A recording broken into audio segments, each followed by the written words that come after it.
दोस्तों, आज की कहानी कला की दुनिया से आती है। एक ऐसी दुनिया जिसे हम रचनात्मक सुंदरता और भावनाओं से जोड़ते हैं। लेकिन आज इस कहानी में कला के पीछे छिपा है लालच, धोखा, नफरत और एक खौफनाक हत्या।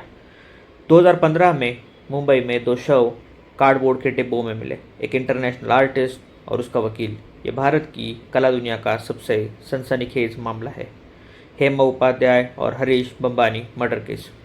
हेमा उपाध्याय भारत की नहीं बल्कि अंतर्राष्ट्रीय स्तर की प्रसिद्ध आर्टिस्ट थी।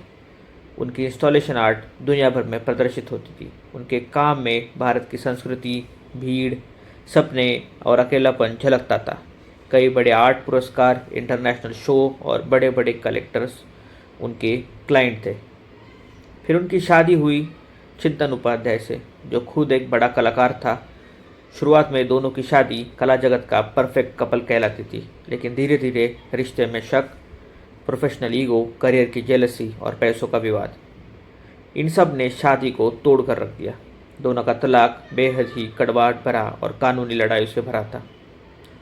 हेमा का आरोप था चिंतन ने उनके खिलाफ घरेलू हिंसा की, उसके करियर को रोकने की कोशिश की, उसने पैसे और प्रॉपर्टी में धोखाधड़ी की। चिंतन का आरोप था हेमा ने झूठे केस लगाए, पैसे का फ़ायदा उठाने की कोशिश की। ये विवाद अदालत और मीडिया में काफ़ी समय तक चला।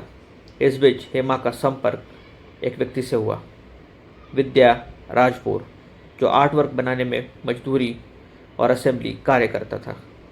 विद्या और हेमा का पैसा को लेकर बड़ा झगड़ा चल रहा था। हेमा ने उसके खिलाफ केस दायर कर रखा था। ये बात बाद में इस हत्याकांड की जड़ी बनती है। 11 दिसंबर की शाम हेमा अपने वकील हरीश बम्बानी से मिलती है। दोनों विद्या राजपुर से किसी मामले पर बात करने निकलते हैं। हरीश की बेटी बताती है, पापा आज किसी ज़रूरी काम से बाहर गए, लेकिन उनका फ़ोन स्विच ऑफ है। ये उनकी आदत नहीं थी। हेमा की माँ भी कहती है, मेरी बेटी फ़ोन नहीं उठा रही, मुझे डर लग रहा है।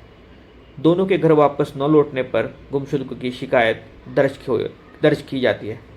दोनों का मोबाइल एक ही लोकेशन पर आखिरी बार एक्टिव पाया गया। लोकेशन थी कांदिवली, मुंबई। 12 दिसंबर की सुबह मछुआरे देखते हैं कि नाले में दो बड़े कार्डबोर्ड बॉक्स तैर रहे। बॉक्स भारी थे, अच्छी तरह टेप से बंद थे। पुलिस टीम आती है।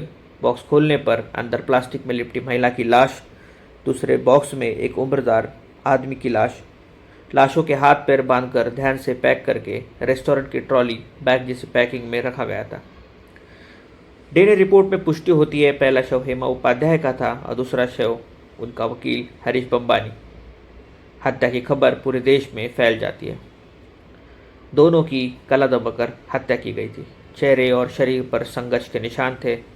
हत्या के तुरंत बाद बॉडीज को बॉक्स में पैक किया गया था और गाड़ी में डालकर रातों रात क्रीक में फेंक दिया गया था।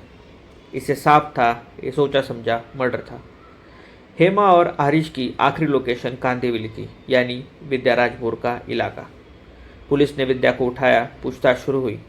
पहले वो मुकरता रहा, फिर पुलिस की सख्ती के बाद पूरी कहानी कबूल करता है। विद्या बताता है, हम हेमा से पैसे और केस को लेकर परेशान थे।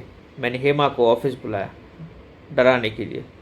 हरीश भी साथ आ गया, प्लान बिगड़ गया। दोनों का गला दबाकर मारना पड़ा।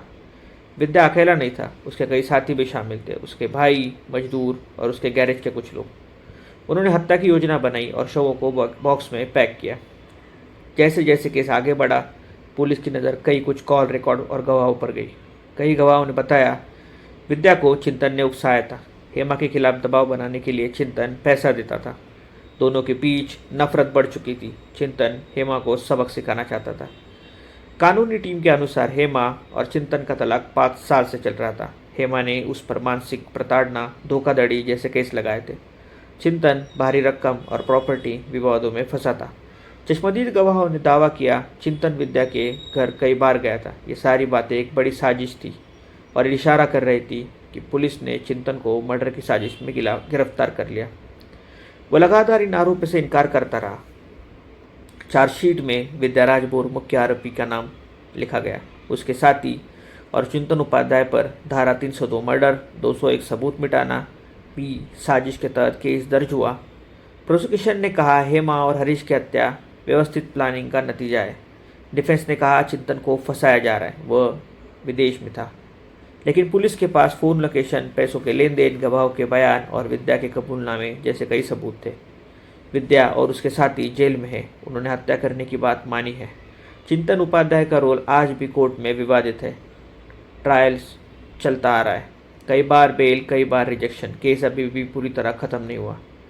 इस केस ने दिखा दिया कि कला की दुनिया भी कभी कभी सबके काले और खूनी सायों से भरी हो सकती है। पैसा, ईगो और नफरत एक इंसान को किसी भी हद तक ले जा सकती है। ऐसी ही और रियल क्राइम स्टोरीज के लिए वीडियो को लाइक करें, शेयर करें और सब्सक्राइब करना मत भूलें। धन्यवाद।